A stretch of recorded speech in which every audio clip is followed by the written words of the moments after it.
Chris, how does don't drink and go to meetings work for you? And is the solution doing another 90 and 90?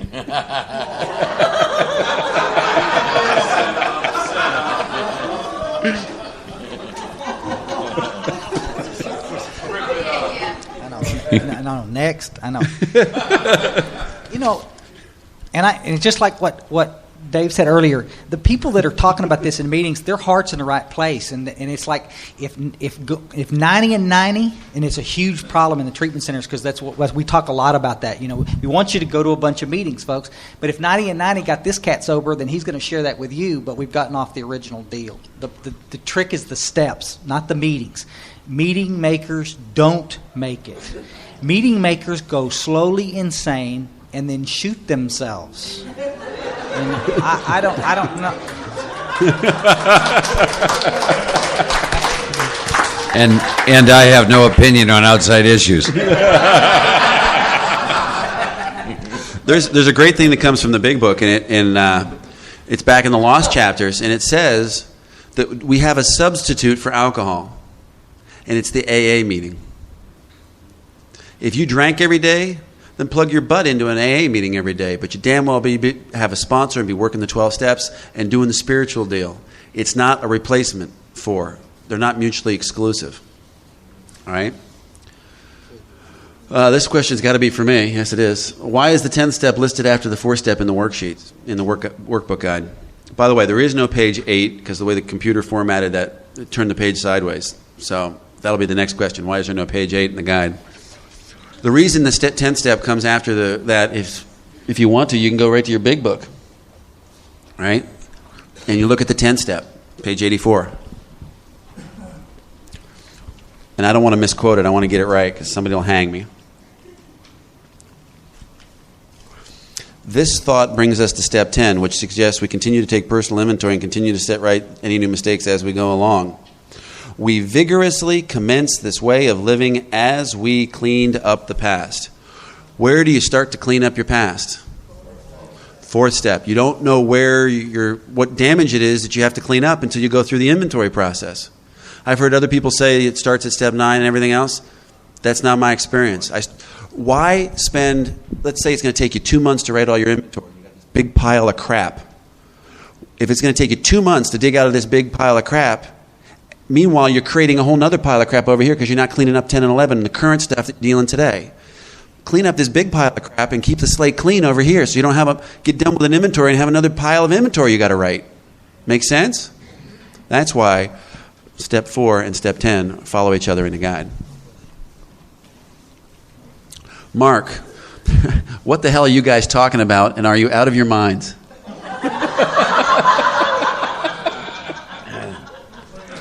We're talking about nothing, and yes, we are. In case you're wondering, I wrote that one. I tell you, back to the meetings and stuff. If you've been sitting here this weekend, and if you're getting any glimpse at all about this program and the power of God in your life, the tragic thing going on that I see is, look what we could be talking about in these meetings. The power and the power that it manifests through us in our lives. Look what we could be talking about. Meditation and freedom and power and peace and serenity and just the most incredible, exciting things that would hook a brand new drunk sitting there on his hands and knees with a life that's upside down. That's what's sad to me when you look at this book and you look at these experiences that we can have, and that's why when I think of this stuff Chris said, imagine, if you will, a new guy coming into this thing this weekend and then going maybe to some others, and imagine the difference in that individual's whole perception of Alcoholics Anonymous. I mean, they would feel power in this room. They would feel peace in this room. They would hear something that would reel. They hear something that speak to their spirit. That's the kind of stuff that makes people come back. That's what should be going on in the rooms of Alcoholics Anonymous, because we should be talking about this kind of stuff. And I believe it would have a much greater impact. I mean, those of you who have strong groups, you know what I'm talking about. You walk into that kind of a setting and you leave there on fire with this thing. So, And for the people in your dark tunnel meetings who say, well, you can't say that stuff about God to them, you'll scare them away from AA. Guess what? Alcohol will scare them back. We don't have to worry about that. I am very new at this, and I need to know how we can move from conceiting in our minds and instead getting it to our innermost selves in turning it over and offering ourselves to God.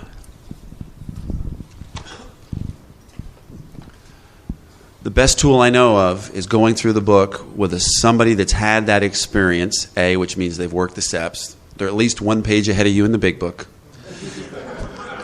Turn every statement in the big book into a question, and anytime it says he or him or alcoholics or we or they, and put your name in those places.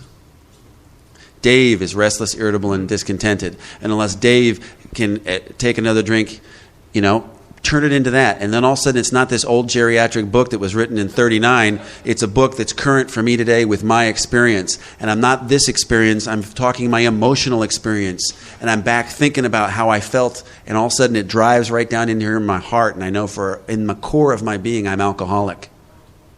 That's the only way I know how to do it.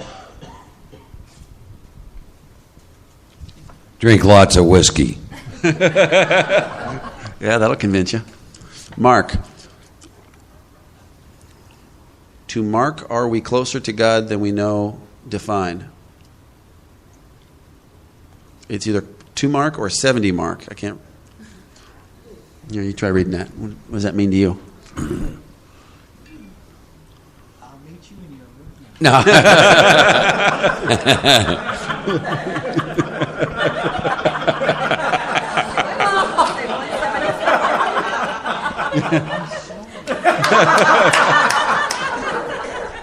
I see a public amend in the future. The question is, to Mark, are we closer to God than we know? Go back to the water. My experience with that is, yes. Through a course of action, I have an awareness and experience with that which has always been within and without since the day that I entered this physical body, since the day I was born. I'm awake, aware, mindful, and conscious of that today. That is the difference. That is what has happened to me and through me as a result of doing what this simple program of action has asked me to do. So my experience with that is yes, absolutely. I'm working on my 4-step inventory, first 2 columns for the first time. However, I do a nightly 10-step for myself. Many AAs say the steps are in order for a reason. Is it okay to do the daily 10-step while still working on the 4-step? I already touched on that one. What do you need? You need power. What gives us our power on a daily basis? Conscious contact with God, plug it in. Absolutely do not stop doing a 10th and 11th step, or you may die before you can finish your inventory. Dave, you said you would not work with a female, but why are you attached to the male-female deal? Are we not just spiritual bodies? I'm not attached to the male-female deal. My wife is. And I stood up before my God, and I said that I would love, honor, and cherish her. To be honest with you, I was in a sober blackout. Because if you know how I came up with this? We did a couples meeting. It was about 6 or 7 years into couples meetings, and somebody brought the topic of your wedding vows. And I was blank. I was in a complete blackout. I had no idea what the vows were. I was scared shitless, and I was standing up there saying this stuff in front of everybody, and I have no idea what I was saying. So I went back and looked up the vows, and I looked at what it was in there, and I couldn't believe that I stood up and said that, not having the slightest idea of what it meant. Not a clue. And I had done a lot of work on relationships at that point. I was completely asleep. So I had to sit back and take a look at what does love, honor, and cherish mean? It's been a constant theme with my wife. She has a fear of abandonment issue. A lot of women have fear of abandonment issues. She's a tremendously jealous person at times. She's Italian and Russian.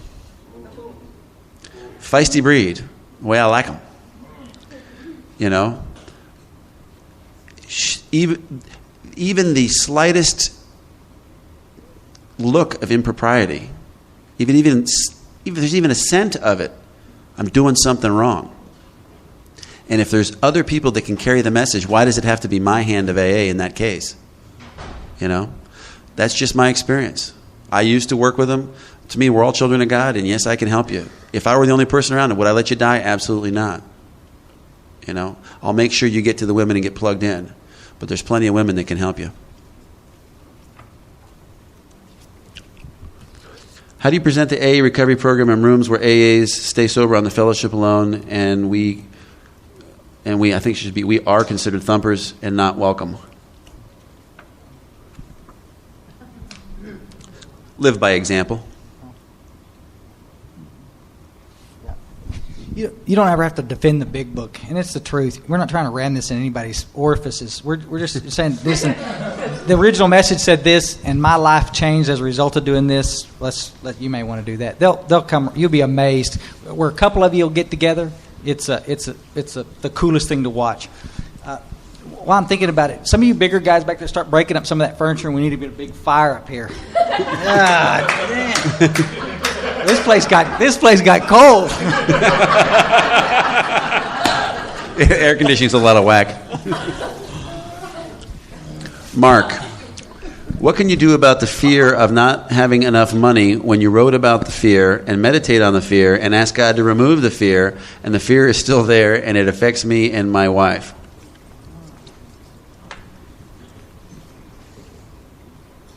I'll answer that in the morning. In the meantime, just sit with it tonight. Go back to page 68 and look at the instructions. You've only done the first half. It's an and sentence. Another language lesson. It takes two pieces for that exercise on page 68. You've only done the first half. Kind of look in the area of self-reliance is what I'll say in that area. Mark, on page 67, please review 67:0 paragraph of the 1, 2, 3, 4 column on your 4-step review, and where does the prayer come in?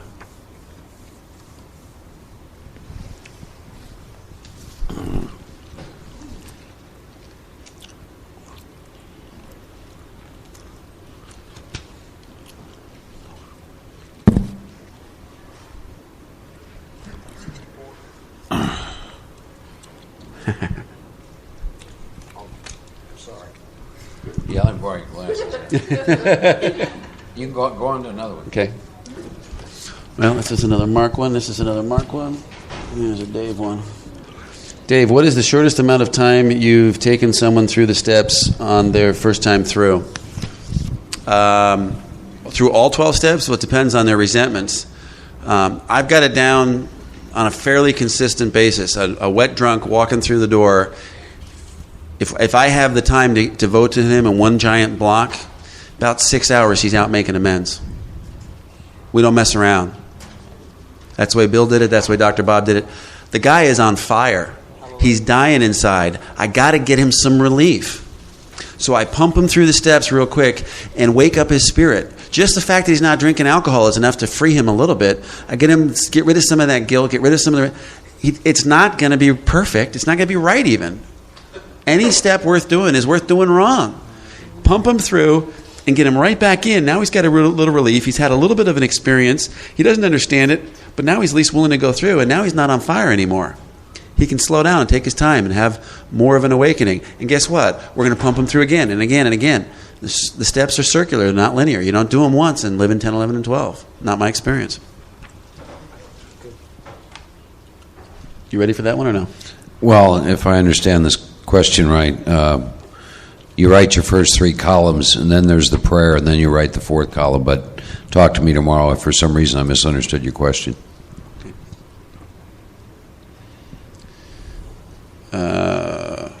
I don't know what that says. Who's that to? I don't know. It looks like self or something. My faith in God kept me free from financial insecurity. This has changed. Recently married, my husband worried about not having enough money. Your faith in God kept you free from financial insecurity, and now you're worried.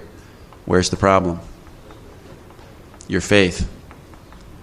You know, we didn't talk about it, and we probably should have. I was going to wait to talk about it at 10:11.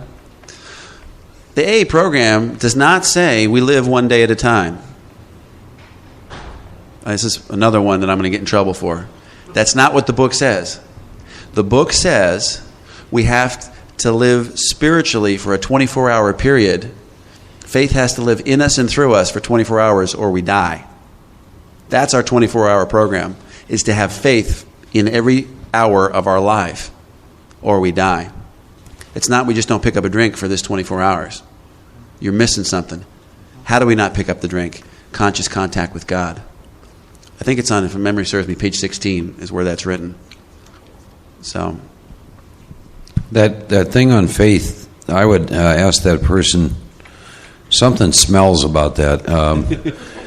You don't move from a position of faith to no faith based on my experience. So I would ask them to maybe go back to look at what was the reason why they didn't have fear prior to getting married. And I don't know if it was faith or not, but I'd sit with that a little bit. Yeah. 16:2. There is, however, a vast amount of fun about it all. I suppose some would be shocked at our seemingly worldliness and levity, but just underneath there is a deadly earnestness. Faith has to work 24 hours a day in and through us or we perish. Mark, can you describe your experience with surrender? 2, can you make self-will your own surrender, or is it the result of pain causing detachment to manifest itself? And 3, what do you do in the meantime while you're waiting for surrender to happen, i.e. you're smoking?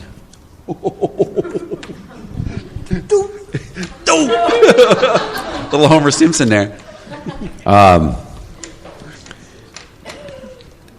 There's the first surrender that I experienced was what I call the surrender of an alcoholic death. That took place the morning of October 19th of 1982.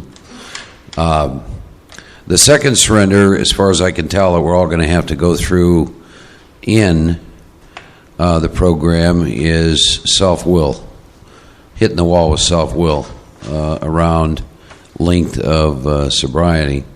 My own personal experience with surrender is this. I run anything as far and as hard and as long as I can. That's just the way that I've done things. I've done it with everything in my life.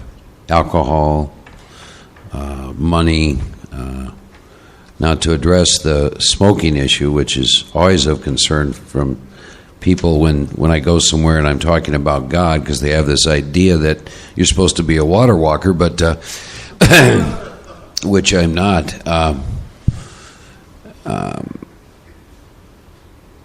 Surrender does not come about if there's any sense of reliance going on.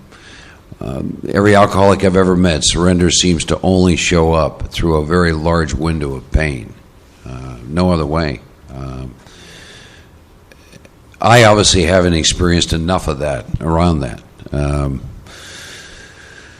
I suspect there's something blowing in the wind with that issue, but I tell you something, and this is my experience, I'm not the kind of guy that wakes up one day and does something because it's the best thing for me to do in my own highest good.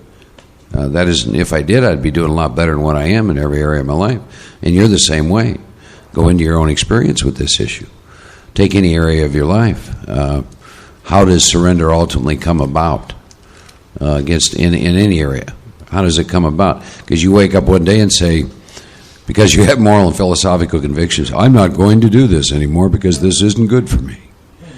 No, that isn't how it comes about. So the process for me is the same it is for any other person that I know, regardless of whatever it is that you're ultimately going to want to surrender to, if you want to surrender to it. See? In 60 seconds or less, what were they talking about at the bedside? You know what bedside.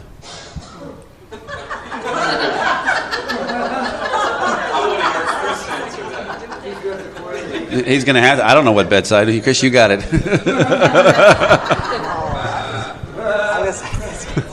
my boys are over here. I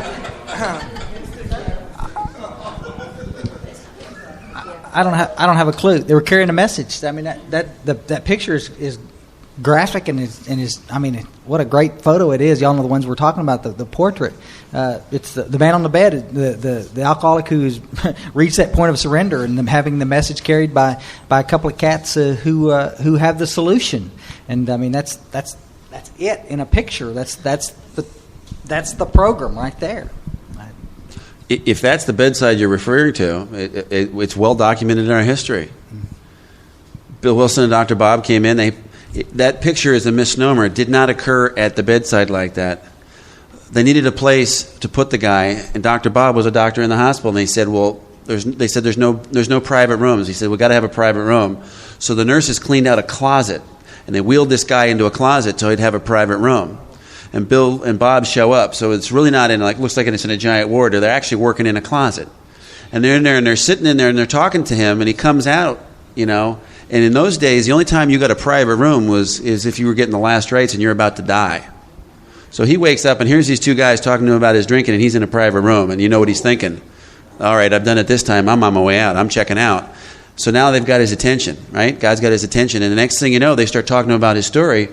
And when his wife comes after they've left, because that was their first visit, right? His wife comes, he says, honey, guess what? These two crazy guys were here, and they understand. Right? And she's like, yeah, he's off his rockers. He's still seeing pink elephants, She thinks he's in DTs.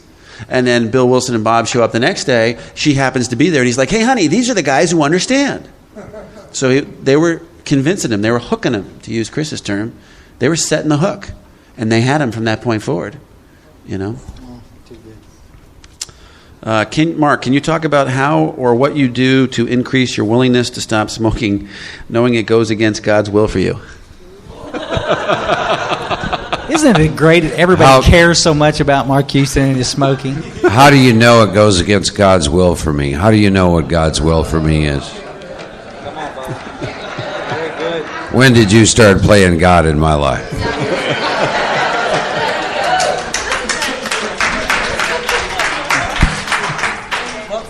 Now we could play with this and say, what character was that just said that?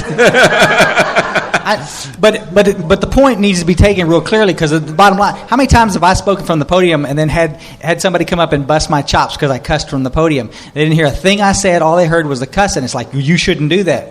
Why? In the same breath, how many people have I bonded with because they could finally find somebody they could relate to that was cussing from the podium? With us?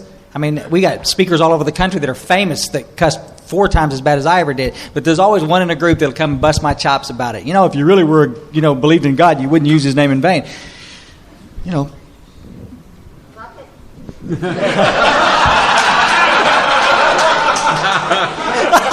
in every crowd. I'm just busting Mark up here, but I used to be a smoker. And, there was a time in my life where, I was smoking an ounce a day and cutting the filters off of Marlboros, 2 packs, I finally got to a point where I heard bad enough, and I used 12 steps, and I have not touched a cigarette since that day of any kind. And it's a long time, So the only person that knows whether it's God's will is God and Mark. We can play with it. If it's not a problem for him, it's not a problem for him. And you're assuming something. You're assuming that he's an addict in that arena. He may be a heavy smoker. What's the definition? Right? Use our own book.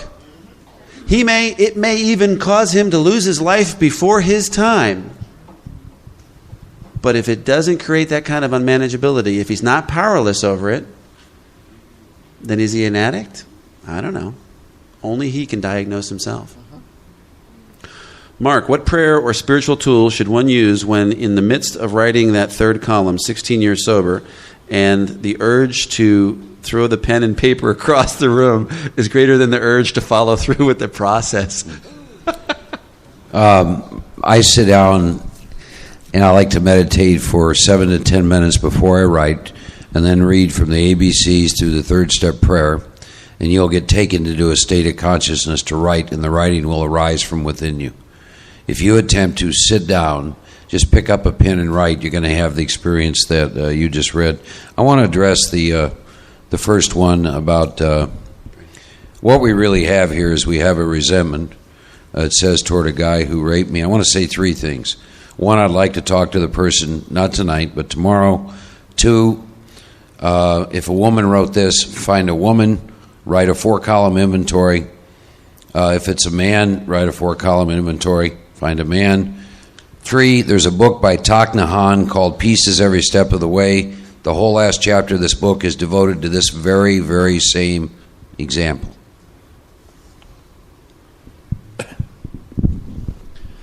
I think there was a baby involved, so I think it had to be a woman. They put put a baby up for adoption. Yeah. The resentment toward the guy who raped me. So those are the three things to do. By the way, my initial take on that when I first heard it, the baby is drama. The baby is the ego's way to say, look, there was a baby involved. What does that invoke in us? The pure little 2-year-old child we've been talking about. It's not about the baby. It's about the rape. And the emotional banker is not willing to let that go. I know a guy whose daughter got molested. Terrible, atrocious thing. And he realized that in his heart of hearts, he did everything. The hitman was out, and he did everything in his power to make that guy's life an absolute living hell. He put all kinds of harm out in the world towards that guy because of what he did to his daughter. And he is one of the freest men I know today. Why? He went and made amends to the guy that raped his daughter because it was killing him. He had to let the emotional banker free from prison if he was going to live.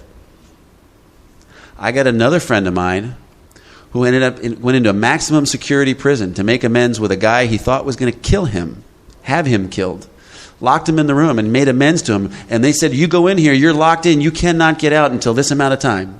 Because this is a lockdown. You go in there, you're going to be in there, I forget what it was, an hour, 2 hours. And he had to sit in there.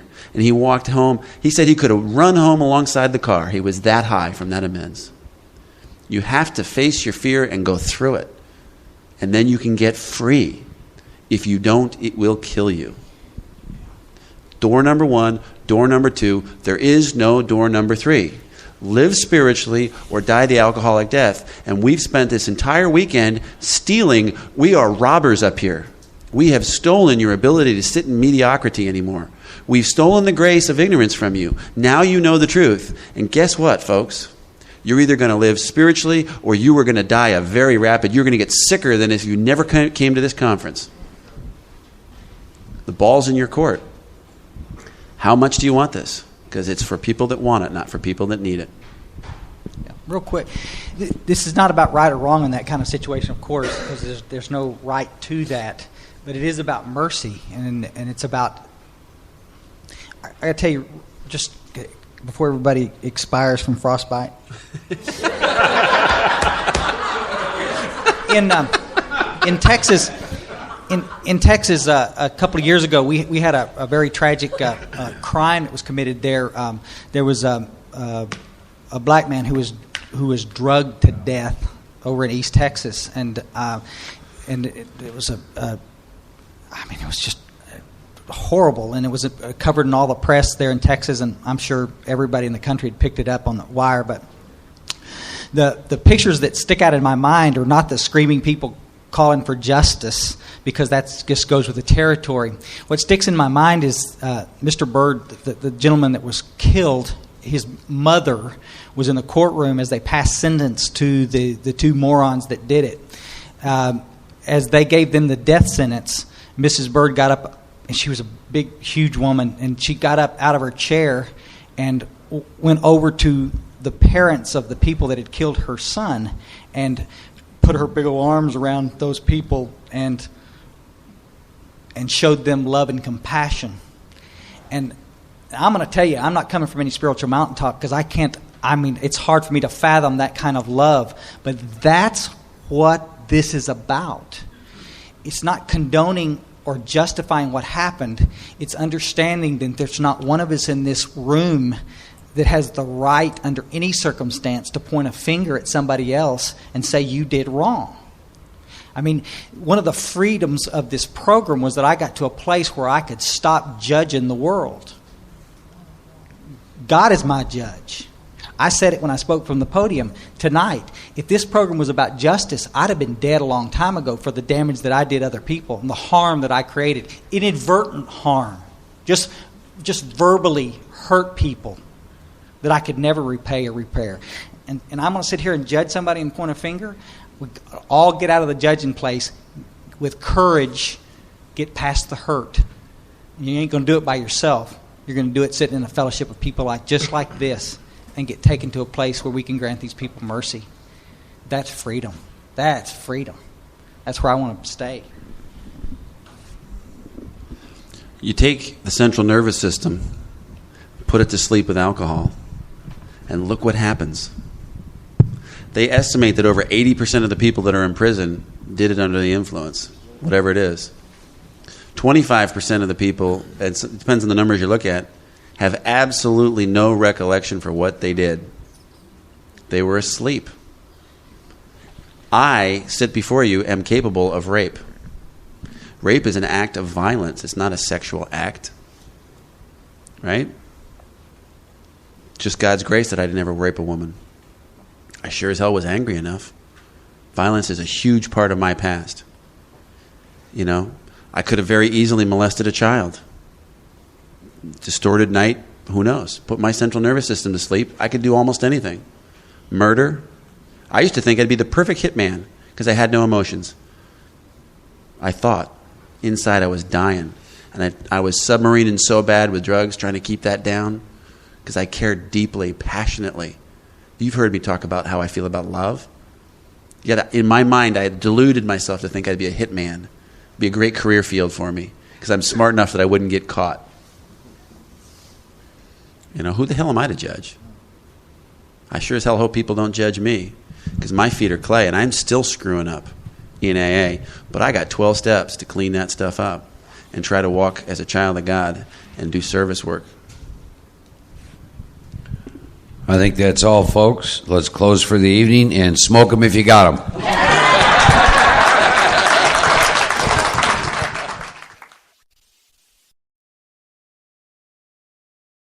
My name is Mark, and I am an alcoholic. It's good to be with you all this Sunday. Sunday mornings are always interesting. What always happens when I come to these on Sunday mornings is what happens when I get asked to take people through the work is you get a lot of drop-off. You get a lot of dropout. So if spiritual living was easy, like I said, we'd be doing this in Shea Stadium. So, you know, each and every one of us has to make some decisions about that kind of a deal. A few thoughts came to me last night. First of all, the questions were all good questions. I wanted you to know that, but I guess these would be some simple instructions, and that is that if there was a slogan I would add to AA, it would be the Nike one, just do it. You know, don't ever let anyone read your big book for you. Follow the course of action. Then you'll have the experience. This was a long time for me to understand. The experience of the experience is more important than the explanation of the experience. So, you know, again, what I'll say to each and every one of you is just do it, and then you'll have the experience, and then you won't have a necessity to ask the question. That's the biggest deal. Some of what we're going to talk about today is, well, how do I get the power to do those things? How do I get and I'm going to talk a lot about disciplines. Because discipline is the horse I ride. Spiritual practices, spiritual disciplines. I've been asked to do some of these at monasteries, and I always find it so interesting because every time I've gone and done one of these in a monastery, the very solution to every question I've ever been asked, they role model in the monasteries. Meaning, how many of you have gone to retreat at a monastery before? Okay, most of you. If that's the case, then you've observed some things. They do everything at the same time every day, all year long. They pray at the same time. They eat at the same time. And that could lead to a question, which is, well, why do they do that? Well, if you read much about people who are responsible for monasticism, they begin to realize the weakness of human nature, things like sloth and things like that. And so part of the way the monasteries were set up, they were set up to do things at specific times, at all times, so that when some of this human nature, like sloth and lack of discipline, came up, it became such a habit to them that they would go do it in spite of themselves. And that is exactly my experience with the steps as outlined in the book, The Course of Action. That is exactly my experience with the disciplines of 10 and 11 that we will ultimately get to today. When I made a commitment to this way of life, being an athlete has stood me in good stead, because I knew being an athlete, if I only worked out 2 times a week, that wasn't going to do it. So I took that practice that I had, if you will, and I applied it to this. And I like to get up early. I always have. And I begin to get up religiously Monday through Friday, 5 a.m., Saturday and Sunday, 6 a.m. at the latest. And I continue to do that today. And though I made that commitment, I made a commitment that I would do it every day. When I begin to work with meditation, I used a timer. And why did I use the timer? Because it imposed discipline on myself. And my commitment was, when I started meditation, which was very difficult for me, is I'm going to sit here for 2 minutes or 10 minutes if it kills me. And I wouldn't leave till the timer went off. And as I began to do these things, what started to happen in my life was, pretty soon then they became a habit. Pretty soon it was autopilot. Pretty soon I was waking up a little before 5 every morning, 7 days a week. And all I know is I wake up and I begin this routine, just like they do in monasteries. But that's why I use the term that discipline is the horse that I ride. Discipline is the vehicle that you use to overcome your ego, which really is designed for the most part to be slothful, lazy, wants somebody to clean up after him, doesn't want to do anything. We all have that in us. So the tool that has helped me tremendously with that is again, been discipline. Discipline to me, with the name, when you bring it up to a lot of drunks, they recoil as from a hot flame. But it was the tool I used to do some things. There's a great book I was just telling Mike that helped me a lot with this, by a man named Stuart Wilde, called The Infinite Self, 33 Steps to Reclaiming Your Life. At least half of that book is devoted to disciplines.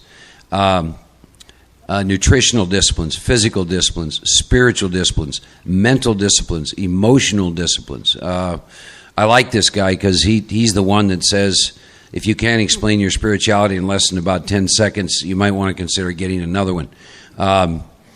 It's so simple and direct and to the point, and he will give you exercises in there. See, the ego hates change. One of the exercises that I like to give people to show them about this is I'll ask them to drive to work a different way every day for a week. And by the third day, they call me batty because they don't want to do it. Or a simple exercise. If you brush your teeth with your right hand for a week, brush with the left. You won't believe what your mind says to you. You won't believe it. And in other words, the point that I'm trying to make is we've gone through life asleep on autopilot, and we have all these incredible habits, none of which are designed to help me grow spiritually. You understand? So that is a book that you may find helpful. To me, that whole book spoke to me about the 10th and 11th step. But so, again, what were some of the things I wanted to share? Just do it. Number 2, don't let anyone read your big book for you. The answer is in the big book. Like Dave has already said, don't ever confuse the messenger with the message. Don't ever do that. Worship that to which the steps point you. That's what we worship. The rest we enjoy and we experience, if you will. Don't attach necessarily to any one person and or thing, because it will become a barrier in and of itself. In other words, for example, meditation. There's meditation masters, and I'm looking for techniques to allow me experience to that to which all this points, if you will. But I do not attach to any of that. I'm not attached to the donkey that we ride in AA. I'm not attached to any particular meditation practice, those kinds of things. I'm not attached to any particular book. So again, just do it. Number two, you are responsible for your life. You get to decide how much of this you want. Don't let anyone read your big book for you. If they tell you to do something that's not in the big book, at least have enough knowledge of the big book to know whether or not you want to do that. 4, be open-minded. You know, the book says be quick to see where religious people are right. There's incredible stuff out there. AA is kindergarten when it comes to spiritual living. It's kindergarten stuff. You want to learn about meditation, you spend some time, for example, with the gentleman that Bart brought in here this morning who's been following that way of life, I think, 60-plus years. You're not going to find that in AA. You want to learn about meditation, find someone who's been meditating 30 years. And you ask them a simple question, which is in our book. What do I have to do? And they'll tell you, and then you leave and go do it. But we don't want that. We want some answer and instantaneous effect. Well, that just isn't how it works. But there's incredible, exciting stuff out there that you can get a handle on. Whether it's meditation or I know a lot of people have been getting into Native American spirituality. I did that for 2 years. There's just incredible, great stuff out there that you can do along with your AA path. See, I came to know God through the steps of Alcoholics Anonymous, or the Great I Am, or Goddess, or whatever name you all want to use. I'm happy to use yours. That was the vehicle. And several years ago, I read something that has never left me, and here's what it said. It said, the methodology that took you to God, always stay true to that methodology. You don't need to go find another one. Now, when we get to the 11th step, I'm going to talk with you about some 11th-step stuff I do. I do it along with that which took me to God. I do not do it instead of. I haven't been around very long, but I've been around long enough. I cannot tell you the number of people that have drank when they get to the 11th step and they get out here, and all of a sudden that which got them to the 11th step is insufficient, is boring, they're going to evolve now. Going to evolve right out of AA, in my experiences, into a glass of whiskey. I've seen it happen numerous times. Got to be careful at the 11th step. So you're talking about real power here. I've seen people get caught up in spiritual intoxication. I've seen people, some of them long time sober with a lot of work with the steps, say things like this. Through meditation in this process, my DNA has been altered, and I now no longer have the phenomenon called craving. Yeah, we're laughing. Guess what? It's real stuff. It happens. You see it. So I remain a fundamental Orthodox member of Alcoholics Anonymous.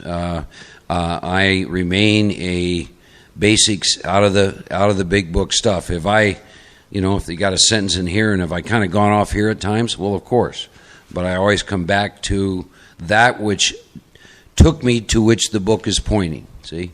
Remember I told you yesterday, don't get hung up in the Word, God. The goal is to experience that to which the Word is trying to point you to. So those are just some guidelines.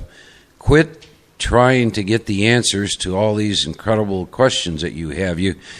An exercise I give people sometimes I work with is, I'll say in the next month, I want you to find God in the pots and pans. There's their standard. I won't tell you what their standard response is initially, but I just say to them, I want you to find God in the pots and pans, and I will not talk about this till the end of the month.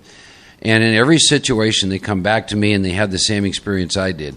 We must find God in our dull, Monday, repetitive lives. See, I go to bed, my alarm clock goes up in my home, and I get up and I do this thing and get on my computer a little bit, and then I go to the gym and I work out at the gym, and then I run by Starbucks, and then I drive out to the ranch, and then I interact with these crazy alcoholics and drug addicts, and Then I go back at night and I'll go to a meeting, and then I go home and I watch a little TV. See, and I need to find God in the pots and pans. I need to find God right in the middle of my dull, mundane, repetitive life. There's that's one of the things I would hope you would all remember. The effect produced by alcohol. I want to go to Shea Stadium and just float out of there or something. I had these crazy ideas, I guess. Well, I'll go to this monastery and then one day I realized, Mark, if I can't have conscious contact where I'm at, what you're doing the same thing you've always done. You're seeking that which you've already found. Just be aware of that which you've already found and exists within you. So those are just some simple things. I guess one last thing, and I'll flip this back over to Dave, is we're so hard on ourselves. Take a chill pill, relax, and take it easy. There's hardly anyone who became enlightened overnight. Something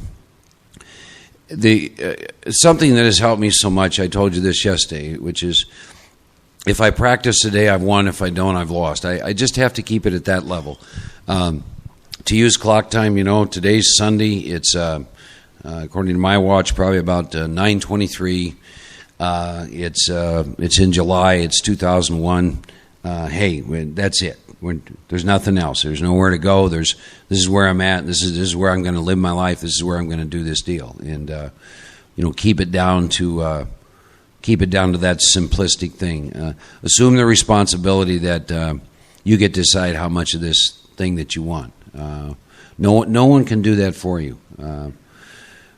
I think one of the things I said earlier was that I think Dave and I's prayer was that some of you would leave here with maybe a little more fire and passion to know more of God. And that's really all this is about. As I told you earlier, he and I are here to bear witness of God's power, God's love, and God's way of life in our life.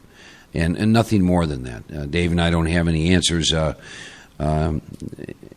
always laugh about this. Anyone in AA that you might...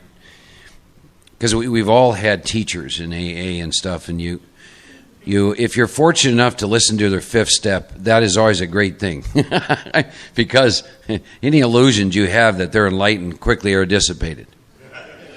See, Dave and I are just two drunks up here, and we have a passion and we have a love. And see, we're not even responsible for that. I'm not responsible for this incredible love of God that I have in my heart. I'm not responsible for any of that. I'm not responsible for that part of me that has just had me devour this program, or that part of me that's had me devour books or go here or seek this person. I'm not responsible for any of that. All of that is a gift too. Or what I am was a drunk who could not drink, who was a tornado in the lives of others, who was almost dead when he came to you. I truly do nothing on my own. I never have. I only lived in the delusion that I had any sense of power whatsoever. So, but keep the thing simple. I don't know why it is we want to make this thing so complex. The big book, what I think is incredible, having done a lot of reading, because after all, I'm going to read myself into enlightenment, but is I don't think I have ever seen such a simple, practical way to have a revolutionary spiritual experience as outlined in the book. And I mean, I've read a lot of stuff. It's just too simple. It's like, well, you've got these first three considerations. You're going to write these three inventories, do a fifth step, 6, 7. You're going to go clean this stuff up, and then you're going to start working with disciplines and meditation and help others. It's like, what? And it is so clear. I mean, if you look at a lot of the other religions, and we have been given such an incredible gift, just a simple, precise path, and you do this thing, and it's like, so don't complicate the thing too much. That's all I got for now, Dave. Thanks, Mark. Good morning. I'm Dave. I'm alcoholic.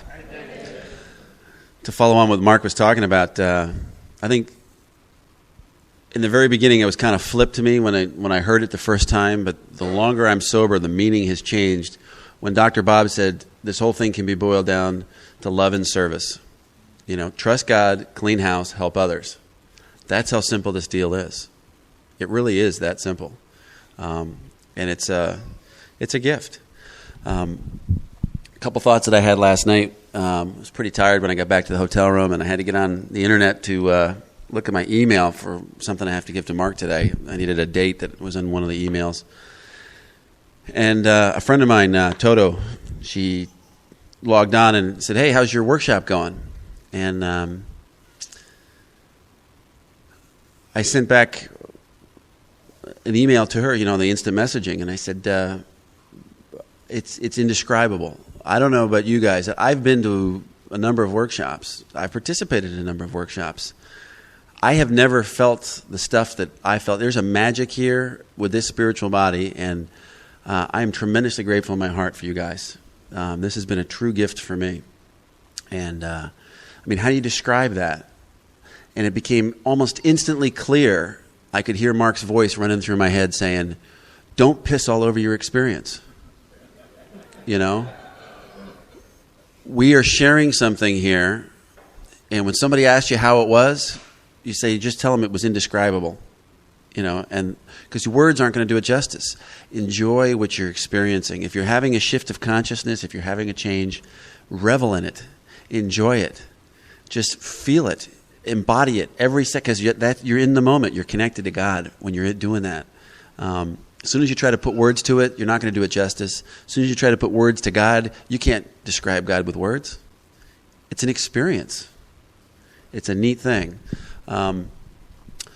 Secondly, we got some more copies of Steel on Steel format, which are up here. There's 12 concepts in relationships, 12 traditions in relationships, which I purposely left out of my meditation this morning, and I wanted to read that to the group because people are going to buy this tape, and they're going to be off someplace, and they're not going to have the handouts, the packets. So at least this way they can understand what they are. So I want to cover that. We're going to be. I know there's a lot of people who want to be leaving, so if it seems like we pick up the pace a little bit today, it's because we're going to pick up the pace. We haven't even finished the 5th step, but that's the way AA goes. It takes a while. It takes a while to get through your 4th step, and then the next thing you know, if you do this program right, from my experience, you 5th step, 6, 7, 8. I normally give guys 30 minutes to do 6 and 7. If you're spending more than 30 minutes on 6 and 7, something's wrong.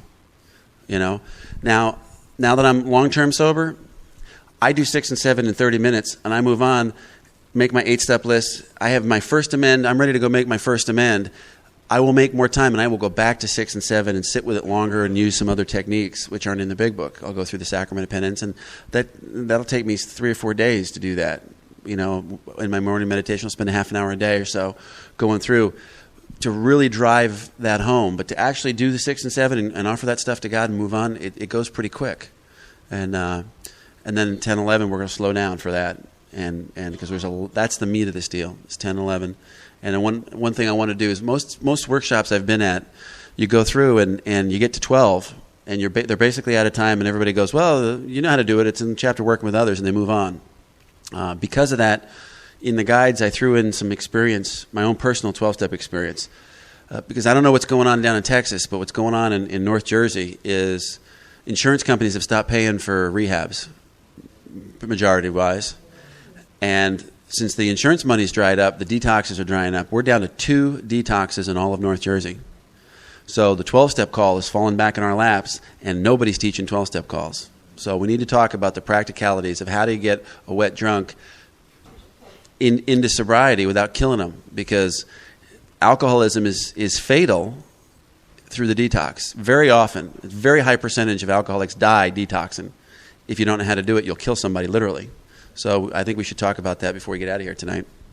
But back to the question that somebody asked last night about traditions and relationships. These are a modification. The first place I heard practicing the traditions and relationships was from a lady by Mary Pearl. She described her group down in Arkansas, that their group put together this deal, and they started to write how to apply the traditions in your relationships. And then I brought it home to my wife, and we added our experience from our relationship experience to it. And so if you know what the traditions are, these will sound familiar to you, hopefully. 1, our common welfare should come first. A healthy relationship depends upon unity. 2, for our family or relationship purpose, there is but one ultimate authority, a loving God as he may express himself in our informed family conscience. Each member is God's trusted servant, and no one governs. 3, 2 or more persons, when gathered together for mutual benefit, can call themselves a relationship. The only basic requirement for a good marriage or relationship are mutual desire to be in the relationship and a willingness to make the relationship work. 4, each partner should be autonomous except in matters affecting other partner or the family or society as a whole. 5, each marriage or relationship has but one primary purpose, to serve as an expression of God's love. Now, how cool is that? The whole purpose of my family is to express God's love to everybody and everything. 6, a partner ought never be overly supportive spiritually, emotionally, or physically to the marriage or relationship, lest problems of ego or gratification divert us from our primary purpose. 7, each partner ought to strive to be fully self-supporting physically, emotionally, and spiritually. 8, our marriage or relationship should remain forever free, giving relationship, one to the other. In a healthy relationship, we do not keep score. Let me stop right there on this one. Guys, we have a different score system than women, all right? If I bring home my wife a candy bar, in my mind, that's 1 point. If I bring her home a diamond watch, that's 10,000 points, all right? Now, let me save you all a lot of trouble in a relationship. Here's the scoring system to a woman. You bring her home a candy bar, 1 point. You bring her home a diamond watch, 1 point.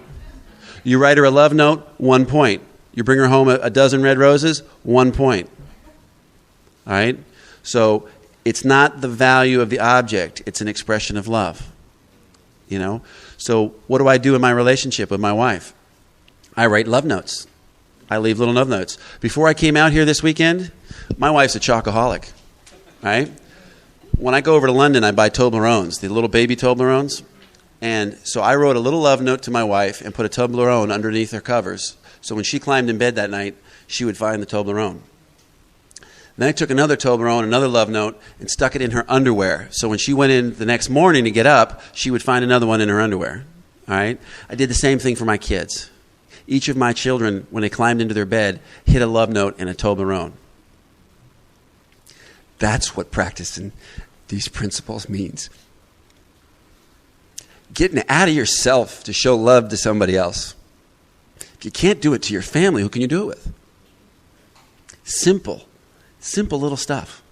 You know, calling up just to say, hey, I love you. I do 5, I call it ludicrous acts of love, you know, just random acts of love. She'll be walking, you know, she'll be heading for the laundry room, and I know she's heading for the laundry room, and I'll walk and I'll step right in her path, and I'll just throw my arms around her and give her a hug. I won't say a word.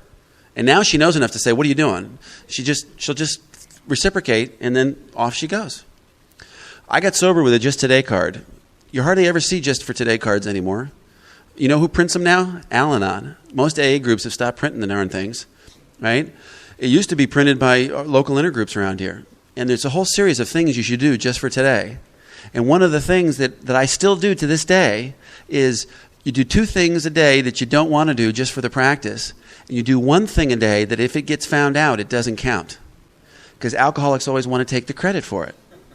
That's why I couldn't tell you about the candy bars and stuff 2 days ago. Because that was something that if it got found out by you guys, it wouldn't have counted. I had to keep that in my heart. And I couldn't talk to my family about it until I had already expressed it. So the bullet had to be out of the barrel. Because my ego will manipulate that. Anyway, I got off on a tangent. Let's see. We don't keep score. That's number 8. Number 9, a family or relationship should be pliable in its organization, but a group conscience may appoint certain persons to serve various functions and be directly responsible to those they serve. Just because I'm the father in the household doesn't mean I'm the boss. All right? It's an elected position. They can vote me out if they want. 10, a relationship should avoid heated controversy. What does it say in our big book? Each member of the relationship should be only too glad to say, honey, this is getting heated. Let's talk about it later. How many in this room have ever done that? You know? Everybody in the room should have their hands up on that one. Instead of knockdown drag-outs, just say, hey, if you're awake, I can't do this right now. I'll talk to you. I love you. Talk to you later. And remove yourself. Come back when you're calm. Write the inventory. Talk to your sponsor. 5th step it. Come on back. 11, each partner best conveys his or her beliefs and philosophy by attraction rather than promotion. Anonymity is a valuable asset to the marriage or relationship. Important stuff. Just because you're an alcoholic and you need a 12-step doesn't mean you can run around and tell everybody you're alcoholic. I literally live next door to a church. Every time they get a new minister at the church, I go to my wife and say, honey, this may be a potential 12-step call. Is it all right with you if I break my anonymity to the minister? If she says no, I don't. If she says yes, then I go over and I say, hey, can I have a conversation with you? And I go into his office and I let him know that I'm an alcoholic. I've been in recovery for this long. If he has anybody in his parish that may need help, feel free to give him my name and number. How do you get 12-step calls? I know people that are 30 years sober. They don't know how to find a 12-step call. It's because nobody knows how to find them. How many in this room are registered with Intergroup for 12-step calls? Everybody's hand should be in the air. If you got one page ahead of the new guy, you can take him through. You've got a message to carry if you've got experience with it. If you haven't got any experience, you shouldn't be registered with Intergroup. But after this weekend, you should be starting experience. Register yourself. Sign up for Night Watch. Do this deal. Chris gave a fantastic message last night. I need you in the trenches with me. I can't carry this alone. All right? Get off my soapbox. Number 12. And listen carefully to number 12. Selflessness is the spiritual foundation of our way of life as marriage partners or friends, ever reminding us to place principles before personalities. And the main principle in a relationship is unselfishness. Our greatest gift is to be of help to one another, and we can't do that if we are selfish. You know, the traditions can apply to you. Here comes the concepts, and I'm going to go through this fast. Remember, a lot of people have never heard the concepts. And the concepts, the 1988 date is the day I got married. Okay, number 1, the final responsibility and the ultimate authority for our family should always reside in the collective conscience of our whole family. That means even the 3-year-old gets a vote. 2, when in 1988 this family was formed, they thereby delegated complete authority for the active maintenance of the family to all of its trusted servants. Excepting for any change in the 12 traditions or the family structure due to a change in the number of its members, the family members make up the actual voice and the effective conscience for the whole family. 3, as a traditional means of creating and maintaining a clearly defined working relationship between the family members and the trusted servants, and thus ensuring their effective leadership, it is here suggested that we endow each of these elements of the family with a traditional right of decision. Remember what I talked about last night? My wife gets to make the financial decisions because she's running the checkbook now. And we alternate that, guys. Every once in a while, we swap out. When we first got married, I ran the checkbook. Guess what? I got activated for Desert Storm. I gave her a set and said, honey, I'll see you in a year. Bye. Guess what? She had to figure out pretty quick how to run the family. Our finances are an open book. It's in a book. My wife knows where the finances are, and I know. Anytime I want to look what's in any of one of the accounts, I can go pick it up off the shelf. I could get hit by a truck tomorrow. Who am I to keep the finances a secret? Because my ego will hide money. I'm not above that. I'm only one drink away from being drunk. And if I'm not spiritually centered, I go back to my old behaviors, right?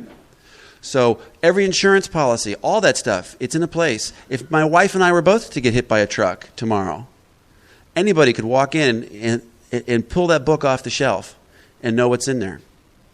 Basic common things we need to do. Mark talked about it yesterday. Take care of your health. Make sure you have insurance. If you've got children, make sure there's somebody that's designated to take care of your kids if you get hit by a truck. Make sure your wills are up to date. That basic stuff. We were talking about it in the car on the way over here, Mark and I and Chris, that we have to grow up in AA.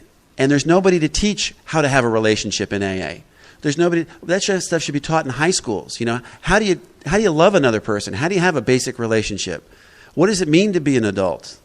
Real basic, simple stuff.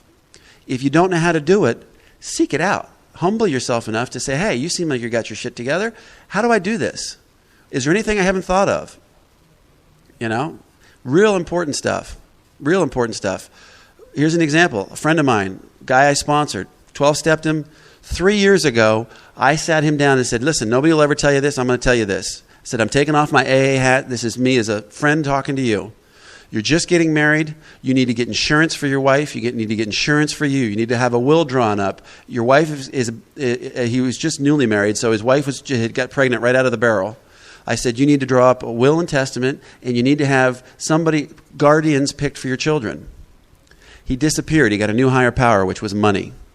Right? He worked the 12 steps, had a spiritual awakening, got this fantastic job. He's making buku bucks, and then we don't see him in AA anymore.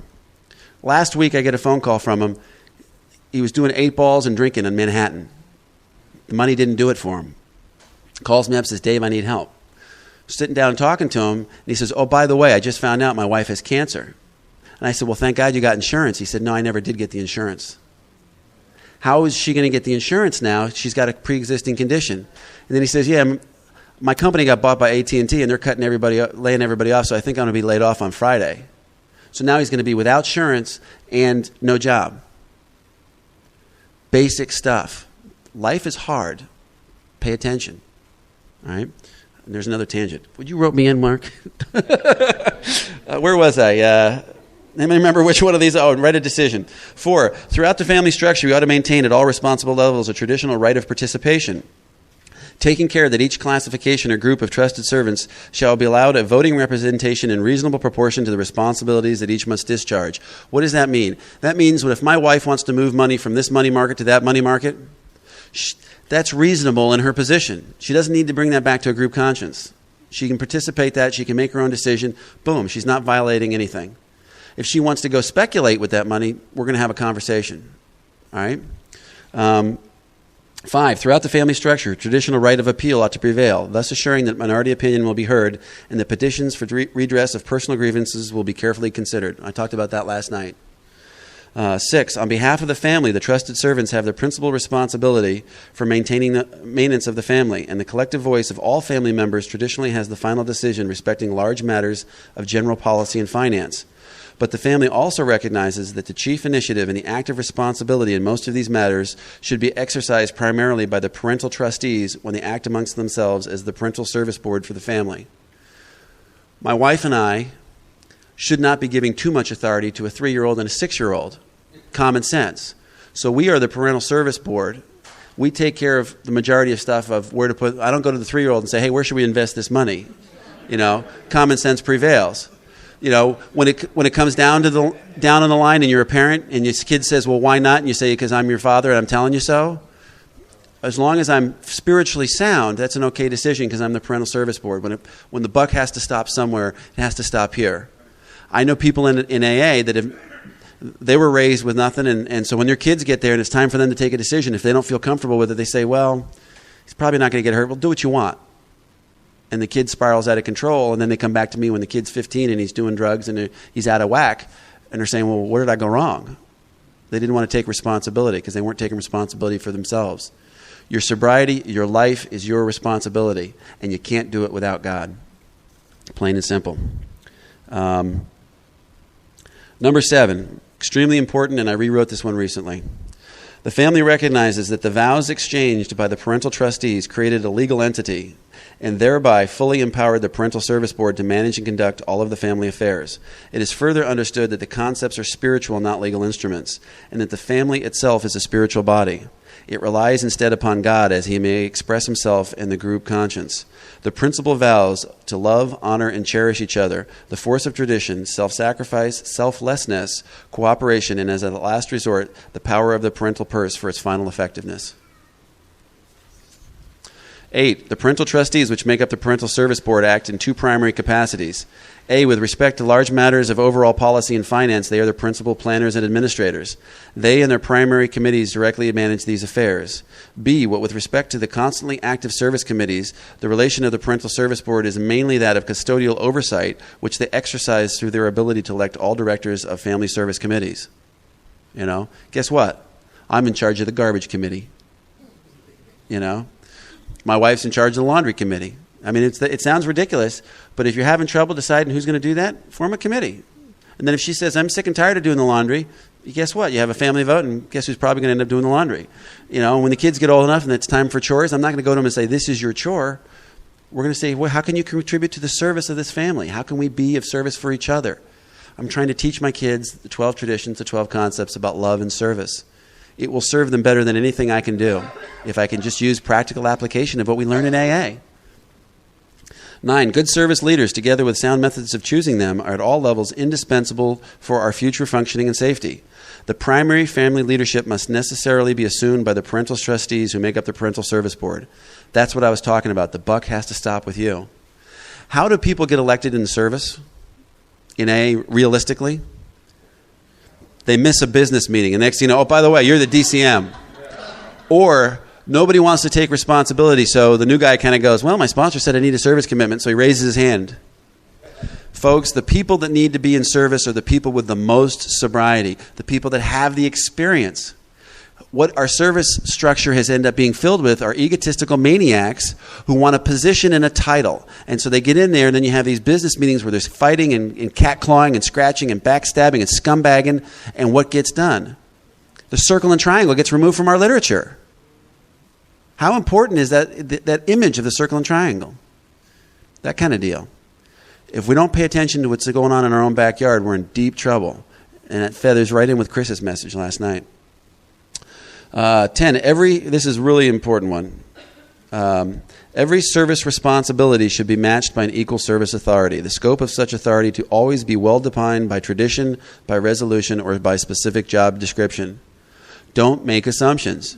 Don't assume that because she's in charge of the finance committee that she's going to have money going into a retirement account. Sit down and talk to her about it and say, hey, by the way, are we getting money in these accounts? Because that's what I expect. And then 5 years, you find out the next thing you know, we were running short on the budget and she was spending the kids' college fund. And then you flip out. Keep your hand in the game a little bit, in other words. It's her committee, but pay attention to what's going on. 11, while the parental trustees hold the final responsibility for the family administration, they should always have the assistance of the best possible standing committees, staffs, and consultants. Therefore, the composition of these underlying committees, the personal qualifications of their members, the manner of their introduction into service, the system of their rotation, the ways in which they are related to each other, their special rights, duties, together with a proper basis for financial compensation of these special workers, will always be matters for serious care and concern. I'm in a one-income household. My wife is home with our children. I make sure that my wife has a salary. She shouldn't have to come to me for money. She should be able to buy Christmas gifts and stuff without having to come to me like a beggar with her hat in her hand. There's one pot of money. My money is her money, and our money is her money. Right? And the reality of it is, none of it is our money. It's all God's money, and we're stewards of God's money. You should be asking yourself that. How are you doing as a steward of God's money? How many people are staying in hotels today? Right? How many people would go eat dinner at a restaurant and not tip the waitress? Not a single hand. What's one of the most thankless jobs in the entire world? The maids who clean hotel rooms. They clean up people's crap and slop. Now, of the people that stayed in hotel rooms last night, how many people tipped and left a tip in the room? Beautiful. That's what we need to be doing. We need to be thinking of others. It's God's money. I write a little love note. I wrote a note that said, thank you for your service. I really appreciate what you did for me. And I put a little smiley face with a little hair coming out of the top of the guy's head. What did it cost me? 15 seconds? And all I did was take my change out of my pocket since I've been here. And there was like $3 in change. And that's what I left as my tip. I don't miss it. As a matter of fact, it's not even rattling in my pocket, dribbling on the floor when I sit down. My life is better because I gave it away. Last but not least, 12, the general warranties for the family. Remember I said there's 6 warranties in AA? If you read the actual concepts, they're very similar to these. In all its proceedings, the family shall observe the spirit of AA tradition, taking great care that the trusted servants and committees never become the seat of perilous wealth or power. That sufficient operating funds plus an ample reserve be its prudent financial principle. If you don't have a savings account and you can't survive losing your job for a month, something's wrong. Every sound financial planner will tell you need 6 months in savings, right? If you have financial amends, the money that comes through the door needs to be going partly into savings, partly to tithing, and part to pay off your amends. You don't need a new TV. You don't need a new stereo. You don't need a new car.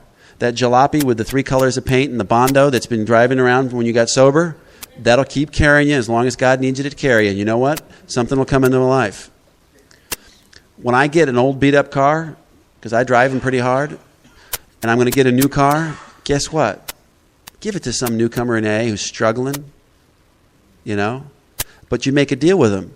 I'm going to give you this car. It's going to cost you nothing. Here's the car, but I don't want to see a new watch on your hand. I don't want to see a new stereo in your house. I don't want to see anything new on your person until you finished your financial amends. And you make a covenant with them. Help them. Help each other. What did it cost me? Nothing. Absolutely nothing. That none of the family members shall ever be placed in a position of unqualified authority over any of the others. That all important decisions be reached by discussion, vote, and whenever possible, by substantial unanimity. That no family actions ever be personally punitive or an incitement to public controversy. And though that trusted servants may act for the service of the family, they shall never perform acts of government. And like the family itself which they serve, the trusted servant shall always remain democratic in thought and action. Important stuff, guys. It's changed my life. It's changed my family. It's changed the way I relate at work. It's changed everything. You know, I used to be a real ogre at home. Well, it's 'cause you're doing that because I'm your father. That's the way I say things are going to go. You don't hear that in my home. It's absolutely not the way things go in my life. You know, I always say this from the podium. I wish I had a buck for every time you call somebody in the program who looks like they got a great life, and as they're picking up the receiver from the phone, you hear, "Would you shut the hell up?" Hello? You know, if your family's not an open book, something's wrong. And by the way, since I'm on my soapbox for the last 15, 20 minutes, anniversaries are not for you. The anniversary is for you to get up there and celebrate the gift that God has given you, that AA has given you, and that your family has given you. My family comes to my anniversary. They're invited. I invite my whole family to come to my anniversary, and I stand up at the podium every year, and I thank them publicly for what they've given me, because I would have nothing if I did not have the support of my family. That's the truth. You are my family. You have a family of chance and a family of choice. Your family of chance is the family you were born into. Your family of choice is the people you choose to associate with. You will know that I accept you and I love you because we have a common bond. That may not be so at home. They may not feel accepted by you. They may be feeling the harm because you haven't finished the amends. Bring them to your anniversary and thank them publicly. That's part of an ongoing loving amend. You know? So I think we got to change tapes, and I'm going to hand it back to Mark. I'm done talking for a while.